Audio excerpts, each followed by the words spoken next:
लो जी, आ गया पवन सिंह जी और अंतरा शर्मा का है एक बहुत ही बेहतरीन होली वीडियो सॉन्ग, जो कि फुल वीडियो सॉन्ग में रिलीज हो चुका है।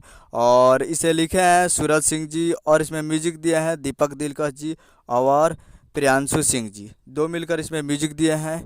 और इसे गाए हैं पवन सिंह जी और अनजान बिंदु, जो कि आपको स्क्रीन कवर दिखाई दे रहा है, जो कि फुल वीडियो संग रिलीज हो चुका है, जिसका टाइटल रखा गया है चोलिए पर।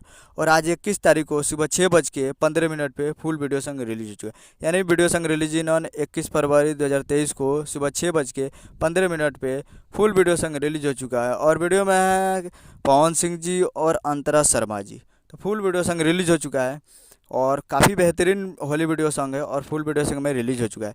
तो आप लोग अभी तक नहीं देखे तो जाइए और जाकर गणनायक फिल्म्स पे फुल वीडियो सॉन्ग आप देख सकते हैं, जो कि काफ़ी बवाल वीडियो है। तो जाकर देखिए Gananayak films Bhojpuri YouTube channel पे। उम्मीद करूँ कि वीडियो अच्छा लगा तो चैनल को सब्सक्राइब कर बेल आइकन प्रेस करिए, ताकि जैसे ही पवन सिंह जी के लेटेस्ट न्यूज़ लाते रहे। और वीडियो को एक लाइक करिए। मिलते हैं जय हिंद जय भोजपुरी।